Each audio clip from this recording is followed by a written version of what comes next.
What's happening here right now? ኢራን የፋርስ ምድርን ድጋሚ አምሰዋለች። አያቶላዎቹ ለሚሰነዘርባቸው አንድ ጥፋት 10 እጥፍ አድርገው ምላሽ መስጠትን ተያይዘውታል። The US and Iran exchanged more attacks this weekend. የአሜሪካን ጥቃት ተከትሎ ኢራን የአሜሪካ ጦር ቤዞችና መርከቦችን የእሳት ራት እያደረገቻቸው ነው። በኩዌትና ባህሬን ላይ የዘነቡት የኢራን ግዙፍ አዳዲስ ሚሳኤሎች የባህረ ሰላጤውን ትኩሳት ዳግም ቀስቅሰው ወደ ከፍተኛ ጦርነት አሸጋግረውታል። ትራምፕ ጦራቸውን በአስቸኳይ ጠርተው ኢራን ላይ እርምጃ ስለሚወሰድበት ሁኔታ እየመከሩ ነው። ትራምፕ በቁጣ በተሞላበት መግለጫቸው የኢራን ምድር እናጠፋታለን ሲሉ መዛታቸው እጅግ አሳሳቢ ሆኗል። ይህን ጉዳይ በዝርዝር እንቃኛለን። አብራችሁን ቆዩ። የፋርስ ባህረ ሰላጤ ውጥረት እንደገና አገርሽቷል። የኢራን ጦር በባህሬንና በኩዌት በሚገኙ የአሜሪካ ጦር ሰፈሮች ላይ በርካታ ሰው አልባ ድሮኖችንና ባላስቲክ ሚሳኤሎችን በመተኮስ አስገራሚ ጥቃትን ፈጽሟል። ይህ በድፍረት የተሞላው ወታደራዊ እርምጃ የተወሰደው አሜሪካ በኢራን ይዞታዎች ላይ አዳዲስ የአየር ጥቃቶችን ከሰነዘረች ከጥቂት ቀናት በኋላ ሲሆን ይህም ከሳምንታት በፊት በታላቅ ጥረት የተደረሰውን ደካማ የተኩስ አቁም ስምምነት ሙሉ በሙሉ በማፍረስ ቀጠናውን ወደ ከፋ ጦርነት የሚከትና እንዲሁም አሳሳቢ የሚል ስጋት በዓለም አቀፍ ደረጃ እንዲያንዣብብ አስገድዷል። ቀድሞውኑ ቢሆን በማንኛውም ጊዜ ሊፈነዳ በሚችል የንትርክ ባሩድ ላይ ተቀምጦ የነበረው የመካከለኛው ምስራቅ ቀጠና አሁን መላው ዓለምን ሊያናጋና ታላቅ ጥፋትን ሊያስከትል በሚችል የጦርነት አፋፍ ላይ ቆሟል። የኢራን እስላማዊ አብዮት ዘብ የተፈጸመውና እንዲሁም ደግሞ ይህ ጥቃት ኃላፊነቱን የወሰደበት ጥቃት ስልታዊ ጠቀሜታ ባለውና ለዓለም ነዳጅ ንግድ ወሳኝ በሆነው የሆርሙዝ ባህረ ሰላጤ አቅራቢያ የሚገኙ ቁልፍ የአሜሪካ ጦር ይዞታዎችን ያነጣጠረ ነበር። ጥቃቱ በተሰነዘረበት ወቅትም የባህሬንና የኩዌት የጸረ አየር መከላከያ ኃይሎች ወደ ግዛታቸው የሚመጡትን አውዳሚ ሚሳኤሎችና ድሮኖችን በአየር ላይ ለማክሸፍ ከፍተኛ ጥረት አድርገዋል። እንደደረሱት መረጃዎች ከሆነ 2 ባላስቲክ ሚሳኤሎች የኩዌትን ሰማይ ሰንጥቀው ያለፉ ሲሆን ቢያንስ አንድ ሚሳኤል ጥቃት ደግሞ በባህሬን ዓለም አቀፍ አውሮፕላን ማረፊያ አቅራቢያ በሚገኘው የመኖሪያ ሕንፃ ላይ ከባድ ጉዳት አድርሷል። የእሁድ ዕለት ክስተት ክብደትና አሳሳቢነት በአግባቡ ለመረዳት ጥቃቱ ከመፈጸሙ በፊት ወደ ነበሩበት ውጥረት የነገሰባቸው ቀናት መለስ ብሎ መመልከትን ይጠይቃል። ባሳለፍነው ሐሙስ ዕለት የሆርሙዝ ባህረ ሰላጤ መስመር ላይ በመጓዝ ላይ በነበረው የሲንጋፖር ሰንደቅ ዓላማ በያዘችው የጭነት መርከብ ላይ የኢራን ድሮን ጥቃት አድርሶባታል። ይህ ጥቃት በዘፈቀደ የተሰነዘረ ሳይሆን ኢራን በዚህ ወሳኝ የውሃ መስመር ላይ ያላትን የበላይነትና የኃይል አቅም ለማሳየት ሆነ ብላ ያቀደችውና ያሰላችው ስልታዊ እርምጃ ነበር። ይህ ክስተት በተፈጸመ በጥቂት ሰዓታት ውስጥም ሌላ የፓናማ ሰንደቅ ዓላማ ያላትን ነዳጅ ጫኝ ታንከር መርከብ በተመሳሳይ ጥቃት እንደደረሰባት ተዘግቧል። ይህም ላለፉት ወራት በቀጠለው ጠባጫሪነት ምክንያት ቀድሞውኑ ተጎድቶ የነበረውን የባህር ላይ የንግድ ፍሰት ይበልጥ አደጋ ላይ ጥሎታል። የአሜሪካ ማዕከላዊ እዝ ሴንትኮም ለዚህ እርምጃ ምላሽ ለመስጠት ጊዜ አላጠፋም። ቅዳሜ ዕለት የአሜሪካ ጦር ኃይሎች በኢራን የድሮን ማዘዣ ጣቢያዎችና በራዳር ተከላዎች ብሎም ከዚያ ጋር በተያዙ ወታደራዊ መሠረተ ልማቶች ላይ ያነጣጠረ የአጸፋ አየር ጥቃት ሰነዘሩ። ዲፕሎማሲያዊ መንገድን ለመከተል ፈቃደኛ ያልሆኑት ፕሬዝዳንት ትራምፕም ኦፕሬሽኑን ይፋ ለማድረግና ለኢራን ጠንካራ ማስጠንቀቂያ ለመስጠት ወደ ማህበራዊ ሚዲያ ገጻቸው ጎራ በማለት እነሱ በፍጹም ትምህርት ሊማሩ አለመቻላቸው እጅግ የሚጠበቅ ነው፣ ከእንግዲህ ወዲያ ምክንያት መሆን የማንችልበትን ቀደም ሲል በታላቅ ስኬት የጀመርነውን ወታደራዊ እርምጃ ሙሉ በሙሉ ፈጽመን ለማጠናቀቅ የምንገደድበት ጊዜ ሊመጣ ይችላል። ይህ ከተከሰተ ደግሞ የኢራን ኢስላማዊ ሪፐብሊክ ዳግም በምድር ላይ አትኖርም ሲሉ ዝተዋል። በፕሬዝዳንት ትራምፕና በኢራኑ ፕሬዝዳንት መሱድ ፔዚሻኒ መካከል ሰኔ 10 ቀን 2026 ላይ የተፈረመው የመግባቢያ ስምምነት ምን ያህል ዋስትና የሌለው መሆኑን በግልጽ ያሳያል። ያ ስምምነት በየካቲት ወር መገባደጃ ላይ በአሜሪካና በእስራኤል በደረሱ አውዳሚ ጥቃቶች ምክንያት የተቀሰቀሰውን ሰፊና አውዳሚ ኢራን ግጭት ለማረጋጋት የባህር ላይ ትራንስፖርትን ወደ መደበኛ ሁኔታ ለመመለስ ማዕቀቦችን ለማቅለልና የኒውክሌር ድርድሮችን ለመጀመር ተስፋ የሰነቀ ነበር። ያም ሆኖ ግን ዲፕሎማሲያዊ መንገዱን የጠረገበት ሂደት በነበር ቀርቷል። ይህ የእሁዱ ክስተት እንዳስመሰከረው ከሆነ ይህ መግባቢያ ስምምነት በማይተማመን አሸዋ ላይ የተገነባ መሆኑ ታይቷል። የኢራን ውጭ ጉዳይ ሚኒስትር አባስ አራጋቺ ከባግዳድ ሆነው ከኢራቅ አቻቸው ጋር በጋራ በሰጡት መግለጫ የቴህራን ጽኑ አቋም በድጋሚ አረጋግጠዋል። በመግባቢያ ስምምነቱ መሰረት ኢራን ለሚቀጥሉት 30 ቀናት የሆርሙዝ ባህረ ሰላጤን የማስተዳደርና የመቆጣጠር ብቸኛ ኃላፊነት እንዳላት ተከራክረዋል። ማንኛውም አይነት የውጭ አካል ጣልቃ ገብነት ወደ ከፋው ውስብስብነት የሚመራ በባህረ ሰላጤ ሆነ እንዲሁም በዚያ ቀጠና ሙሉ በሙሉ መከፈት የሚዘገይና ውጣ ውረዱን ደረጃውንም ከፍ የሚያደርግ ነው ሲሉ አስጠነቀቁም። የእሳቸው መልእክት ግልጽና የማያሻማ ነበረ። ኢራን ይህንን የውሃ መስመር እንደ የራሷ ግዞታና ግዛት በማንኛውም ዋጋ ልትጠብቀው እንደሚገባት ስልታዊ የህይወት መስመር አድርጋ ትመለከተዋለች። ከቦታው እየወጡ ያሉ መረጃዎች እንደሚያመላክቱት ጥቃቱ በተቀናጀና በታቀደ መልኩ የተፈጸመው የኢራን አጸፋዊ ምላሽ ነው። የኢስላማዊ አብዮት ዘብ በባህሬንና በኩዌት በሚገኙ በርካታ የአሜሪካ ይዞታዎች ላይ ስኬታማ ጥቃት ማድረሱና እስከ 8 የሚደርሱ ወታደራዊ ተቋማት መጎዳታቸውን በኩራት ገልጸዋል። የኩዌት ባለስልጣናት የአገሪቱ የአየር መከላከያ ኃይሎች የተቃጣውን የአየር መመከታቸውና ለአሜሪካ ወታደራዊ ስምሪት ቁልፍ ማዕከል በሆነው በአሊ አልሳሌም አየር ማረፊያ ላይ ያነጣጠሩ ድሮኖችና ሚሳኤሎችን እንዳከሸፉ አረጋግጠዋል። የአሜሪካ ባህር ኃይል 5ኛ ፍሊት መቀመጫ በሆነችው ባህሬንም ፍንዳታዎችና የሚሳኤል መቋረጦች በሚሰሙበት ወቅትም የአደጋ ጊዜ ሳይረኖች በከፍተኛ ሁኔታ ይጮሁ የነበረ ሲሆን አንድ ሚሳኤል ከአውሮፕላን ማረፊያው አቅራቢያ በሚገኝ ሲቪል መሠረተ ልማት ላይ ጉዳት አድርሷል። ይህም የእርስ በርስ ያጸፋ እርምጃው ዝም ብሎ በባዶ ሜዳ ላይ የተከሰተ አይደለም። US military says that it has carried out new strikes on multiple targets in Iran. በአሜሪካና በእስራኤል ሰፊ ወታደራዊ ዘመቻ በወርሃ የካቲት የጀመረው ይህ የኢራን ጦርነት በአሁኑ ወቅት መካከለኛው ምስራቅን የፖለቲካና ወታደራዊ ገጽታ ሙሉ በሙሉ የቀየረው ነው። የመጀመሪያዎቹ ጥቃቶች የኢራን አመራሮችና ወታደራዊ ሀብቶች ኢላማ ያደረጉ ሲሆን ይህ በቀጠናው ዙሪያ በርካታ የሚሳኤልና የድሮን አጸፋ ማዕበሎችን አስከትሏል። በዚህ ሳቢያ በሺዎች የሚቆጠሩ ሰዎች ሕይወታቸውን አጥተዋል። በሚሊዮን የሚቆጠሩት ተፈናቅለዋል። እንዲሁም የዓለም ነዳጅ ገበያ ከፍተኛ አለመረጋጋትና የዋጋ መዋዠቅ ገጥሞታል። በወርሃ ሰኔ መግባቢያ ስምምነት የተራዘመው የተኩስ አቁም ስምምነት ጊዜያዊ እፎይታን ያመጣ ቢሆንም ዋና ዋናዎቹ መሠረታዊ ችግሮች ይኸውም የኢራን የኒኩሌር ፍላጎት፣ በሊባኖስና በሌሎች ቦታዎች ላይ ያሉ ተላላኪ ቡድኖች ግጭትና በኃይል ነዳጅን ማስተላለፊያ መስመሮች ላይ የበላይነት የመያዝ ፍላጎት እስካሁን ድረስ እልባት ሳያገኙ እንደቀጠሉ ናቸው።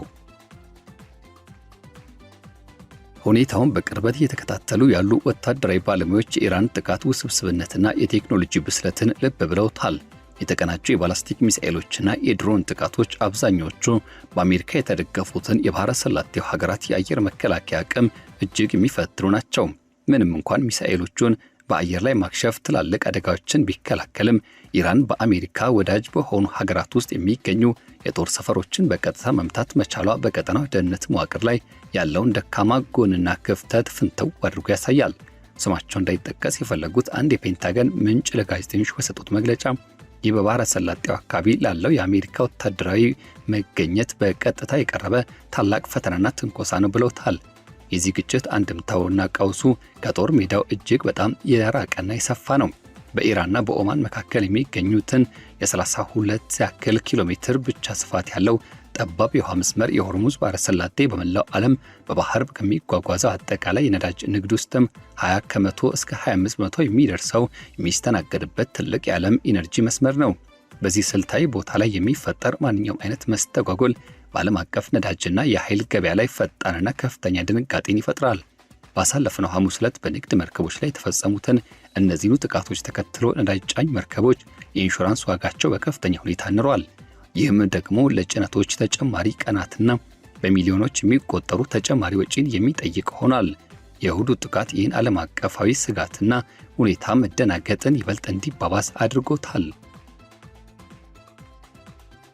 ቀድሞውኑ ቢሆን መረጋጋት አጥቶ የነበረው የነዳጅ ዋጋ በሰኞ የማለዳ ገበያ መክፈቻ ላይ ከፍተኛ ጭማሪ አሳይቷል። የብሬንት ድፍድፍ ነዳጅ ዋጋ በእስያ ንግድ ክፍለ ጊዜዎች ውስጥም ከ5 እስከ 7 እና 8 ከመቶ በላይ ጭማሪ አሳይቷል። የኢኮኖሚ ባለሙያዎች ግጭቱ ይበልጥ የሚቀጥልና የሚሰፋ ከሆነ የአንድ በርሜል ነዳጅ ዋጋ ከ120 የአሜሪካ ዶላር በላይ ሊያልፍ እንደሚችል በጠንካራ ሁኔታ እየተነበዩ ነው። በባህረ ሰላጤው የነዳጅ አቅርቦት ላይ በእጅጉ ጥገኝነት ያላቸው የእስያ ሀገራት ኢኮኖሚ አሁን ላይ ከባድ የማቅረቢያና የስርጭት ሰንሰለት ቅዠት ከፊታቸው ተደቅኗል። ከዚህ በፊት ከነበረው የዋጋ አለመረጋጋትና ገና ያላገገሙት የአውሮፓና አሜሪካ የግጭቱ ሊረዝም ይችላል ከሚል ስጋት የተነሳ ነዳጅ ማደያ ዋጋቸው በከፍተኛ ሁኔታ ሊጨምር እንደሚችል እየተጠባበቁ ይገኛሉ። የባሕረ ሰላጤው ዘውዳዊ መንግስታትም በዚህ በሁለቱ ኃይሎች መካከል በሚደረገው አስከፊ የተኩስ ልውውጥ መካከል ተከበው ይገኛሉ። በከፍተኛ ቁጥር ያለው የአሜሪካ ወታደራዊ መገኘትና እንዲሁም የጦር ሰፈሮች ያስተናገዱት ኩዌትና ባህሬን የኢራን ድርጊት የሀገራትን ሉዓላዊነት በግልጽ መጣስ ነው ሲሉ በአስቸኳይ አውግዘዋል። የባሕረ ሰላጤው የውጭ ጉዳይ ሚኒስትሩ ድርጊቱን ስልታዊና የተቀናጀ ጥቃት ባህሬን ፍንተው አድርጎ የሚያሳይ አደገኛ የውጥረት ማገርሸት ሲል የገለጸው ሲሆን ኩዌትም በግዛቷ ላይ በተደጋጋሚ የተደቀኑትን ወታደራዊ አደጋዎች በመጥቀስ ተመሳሳይ ስሜቷን አስተጋብታለች። ይሁን እንጂ እነዚህ የባሕረ ሰላጤው ሀገራት በአሜሪካና በኢራን መካከል በሚፈጠረው ቀጥተኛ የኃይል ፍልሚያ ውስጥ ሙሉ በሙሉ ተያይዘው ከመግባት ብሎም በመስጋትም ከቴህራን ጋር ያላቸውን ግንኙነት በጥንቃቄና በስሱ ለመያዝ እየሞከሩ ይገኛሉ። የኢራን የውጭ ጉዳይ ሚኒስትር አባስ አራቃቺ በባግዳድ ባደረጉት ጉብኝት ከቀጠና ውጭ ያሉ ኃይሎችን ያገለለ አዲስ ቀጠናዊ ደህንነት መዋቅር እንዲገነባ ጥሪ ማቅረባቸው ኢራን የባሕረ ሰላጤውን ሀገራት ከዋሽንግተን ተጽዕኖ ስር ለመፈልቀቅና ለመለየት የምታደርገውን ስልታዊ ጥረትን የሚያሳይ ነው። ሌላው አስታራቂ ለመሆን የምትሞክረው ኢራቅ በአንድ በኩል የኢራን ባለስልጣናትን እያስተናገደች፣ በሌላ በኩል ደግሞ ከአሜሪካ መራሹ ጥምረት ጋር ያላትን ግንኙነት ለማስቀጠል በመገደዷ ራሷን እጅግ አስቸጋሪና ብሎም ደግሞ ፈተና ውስጥ አግኝተዋለች። ይህ ዲፕሎማሲያዊ ሽኩቻ የችግሩን ዘርፈ ብዙ ጫናና ውስብስብ ሂደት በግልጽ ያሳያል። ወታደራዊ ግጭቶችና ጦርነቶች ቀጠናውን ስልታዊ ጥምረቶችን በአዲስ መልክ ለመቅረጽ ከሚደረጉ ጥረቶች ጋር በጥብቅ የተሳሰሩ ናቸው። በሁለቱ ወገኖች እጅግ ግዙፍና አስፈሪ የሆኑ ወታደራዊ ጡንቻዎቻቸውን እያሳዩ ነው። አሜሪካ በአውሮፕላን ተሸካሚ የጦር መርከቦች፣ በዘመናዊ ድብቅ የተባሉ የጦር ጄቶችና የኢራን ወታደራዊ ይዞታዎች ሙሉ በሙሉ በማውደም በሚችሉ እጅግ ዘመናዊ ተወርዋሪ መሳሪያዎች የታገዙ ፍጹም የአየርና የባህር ኃይል የበላይነትን ይዛለች። ማዕከላዊ እዝ ሴንትኮም በቅርቡ የሰነዘረው ጥቃትም ይህኑ ያረጋገጠ ነው። በአሜሪካ ወገን አነስተኛ የሚባል ጉዳት ብቻ የደረሰ ሲሆን የኢራን ድሮን ማከማቻዎች፣ ራዳሮችና የባህር ዳርቻ መከላከያዎችን በተሳካ ሁኔታ መምታት ችሏል። በሌላ በኩል ደግሞ ኢራን በተመጣጣኝ ባልሆነ መደበኛ ባልሆነ የጦርነት ስልት በተለይም እጅግ የተዋጣላት ሀገር ናት። በሺዎች የሚቆጠር ነው ተብሎ የሚገመተው ባላስቲክ ሚሳኤል ክምችቷ ከበርካታ የድሮኖች ጋር ተዳምሮ የጠላትን መከላከያ አቅም በመጫንና በማስጨነቅ ረቀት በብዙ መልኩ ከፍተኛ ዋጋ ያላቸውን ኢላሞች በቀጥታ የመምታት አቅም ይሰጣታል። ፈጣን የጥቃት ጀልባዎችና የባህር ላይ ፈንጆችም የመቅበር አቅምን ያካተተ የባህር ኃይል የሆርሙዝ ባሕረ ሰላጤን ለማንኛውም ወራሪ ኃይል እጅግ አደገኛና ገዳይ ወጥመድ ሊያደርገው ይችላል። በኢራቅ እንዲሁም ደግሞ በየመንና በሊባኖስ የሚገኙትን በቴህራን የሚደገፉ ተላላኪ ሐማስና የሄዝቦላ ኔትወርኮች ደግሞ አዲስ የጦር ድሮኖችና እንዲሁም ሂደቶችን በመክፈት ረገድ ትልቅ አቅም ስላላቸው ግጭቱ ተጨማሪ ውስብስብነትን ይፈጥራሉ ተብሎ እየታሰበና እየተገመተ ይገኛል። ወታደራዊ ተንታኞች ግጭቱ ከቁጥጥር ውጪ እያደገ ሊሄድ ስለሚችልበት ደረጃ እያስጠነቅቃሉ። የሚፈጠር አንድም ትንሽ የተሳሳተ ስሌት እስራኤልን እንዲሁም ሳውዲ አረቢያና ወይም ቻይናና የሩሲያ ወታደራዊና ዲፕሎማሲያዊ ድጋፍ ለኢራን በቀጥታ ሊስብ ይችላል። በሲቪል ንግድ መርከቦች ወይም በነዳጅ መሰረተ ልማቶች ላይ በስህተት ጥቃት የመሰንዘር አደጋ ከፍተኛ ሁኔታ አንዣቦበታል። ይህም በታሪክ ከታዩ እጅግ የከፉ የነዳጅ መፍሰስ አደጋዎች ጋር ሊወዳደር የሚችል ታላቅ የተፈጥሮና የአካባቢ ጥፋትን ሊያስከትልም ይችላል። በቀጠናው የሚገኙትን ለዓመታት ከተሰነዘሩባቸው ዛቻዎች በኋላ ይበልጥ እንዲጠነክሩ የተደረጉ የአሜሪካ ጦር ሰፈሮች ጥቃቱን የመቋቋም ብቃታቸውን ቢያሳዩም ቀጣይነት ያላቸውና የተደጋገሙ ጥቃቶች ግን የሎጂስቲክስ አቅርቦቶችና ወታደሮቻቸውን ስነ ልቦና ጥንካሬ በእጅጉ ሊፈትኑ ይችላሉ። ለኢራንም ቢሆን በማዕቀቦችና በጦርነት ሳቢያ እየተባባሰ የመጣው የሀገር ውስጥ ኢኮኖሚያዊ ቀውስና ህዝባዊ ጫና የሰው ህይወትና የገንዘብ ኪሳራ በከፍተኛ ሁኔታ ያናረና እንዲሁም አሳሳቢ ደረጃ የደረሰ ቢሆንም በአገሪቱ ውስጥ ያለው ጽንፈኛና ጠንካራ አቋም ያላቸው አመራሮች ይበልጥ ጠባጫሪ እርምጃዎችን እንዲወስዱ ሊገፋፏቸው ይችላሉ። የሆርሙዝ ባሕረ ሰላጤ ከፍተኛ ግጭትና የውጥረት ማዕከል ሲሆን ይህ የመጀመሪያ ጊዜው አይደለም። እንደ አውሮፓውያን የዘመን ስሌት በ1980ዎቹ የነበረው የታንከር ጦርነት ወቅትም ኢራንና ኢራቅ የንግድና ነዳጅ መርከቦችን ኢላማ ያደረጉ ሲሆን ይህም አሜሪካ በመርከቦች ላይ የኢራን ሰንደቅ ዓላማ መስቀልና የባህር ጉዞዎችን በወታደራዊ ኃይል በማስለቀቅ ጣልቃ እንድትገባ አስገድዷት ነበር። ዛሬ ግን ዓለም ኢነርጂ ትስስር ይበልጥ የጠበቀ መሆኑና የጦር መሳሪያዎችም እጅግ ዘመናዊና አጥፊ ከመሆናቸው የተነሳ አደጋውና ዋጋው ከቀደመው በላቀ ሁኔታ የከፋ ነው። በፓኪስታን አደራዳሪነት በተደረጉ ድርድሮች መካከል የተፈረመው የሰኔ ወር የመግባቢያ ስምምነት ትልቅ ተስፋን ሰንቆና ፈንጥቆ ነበር። ይህም የኒውክሌር ድርድሮች ለማዕቀብ ማዕቀላዮችና ለደህንነቱ የተጠበቀ የባህር ትራንስፖርት የ60 ቀናት ጊዜን የሰጠ ነበር። ይሁን እንጂ በሁለቱ ወገኖች መካከል የሚሰነዘሩት የስምምነት መጣስ ክሶችና ወቀሳዎች በመካከላቸው የነበረውን እምነት ሙሉ በሙሉ ሸርሽረውታል። የትራምፕ ንግግሮች ለሚሰነዘሩት ማናቸውም የኢራን ትንኮሳዎች ፍጹም ቸልተኝነትና ትዕግስት እንደሌላቸው የሚያሳዩ ሲሆን ቴህራን በበኩሏ በባህረ ሰላጤው ላይ ያላትን የሉዓላዊነት መብት አጥብቃ ትከራከራለች። የአሜሪካ ባለስልጣናት ድርድሮቹ ምናልባትም በኳታር ወይም ደግሞ በሌላ ቦታ ላይ ሊቀጥሉ እንደሚችሉ ፍንጭ ይሰጣሉ። የአባስ አራቃቺ በኢራቅ ያደረጓቸው ስብሰባዎች ውጥረቱን ለማርገብ ከጀርባ የተደረጉ ያሉ ዲፕሎማሲያዊ ጥረቶች መኖራቸውን ይጠቁማሉ። ይሁን እንጂ በምድር ላይ ያለው ወታደራዊ እውነታ ፍጹም የተለየ ታሪክ ነው ያለው። ይኸውም ተጨማሪ የጥቃት ዙር ከተከሰተ ይህን ደካማና ጅምር የዲፕሎማሲ ስኬት ሙሉ በሙሉ ሊያጠፋው ይችላል።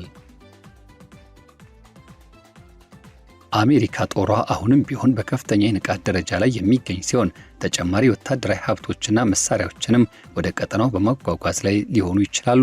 ኢራን በበኩሏ ተጨማሪ ትንኮሳ የሚሰነዘርባት ከሆነ ይበልጥ ጠንካራ አጸፋዊ እርምጃ ለመውሰድ ዝግጁ መሆኗን ትገልጻለች። መላው ዓለም አሁን ላይ ትንፋሹን ውጦ ሁኔታዎችን በከፍተኛ ድንጋጤና ትኩረት እየተከታተለ ነው። የባህረ ሰላጤው መስመር በተረጋጋ ሁኔታ ሙሉ በሙሉ መከፈቱ ዓለም አቀፍ ጫናዎችን ሊያቃለል ቢችልም የተደጋገሙ የስምምነት መጣሶች ግን ማንም ሊቋቋሙ የማይችለውን የታሪክ መጥፎ ጠመዝማዛ ሊያስከትሉ ይችላሉ። በሁሉም ወገን ያሉት መሪዎችም አሁን ትልቅ ምርጫ ከፊታቸው ተደቅኗል።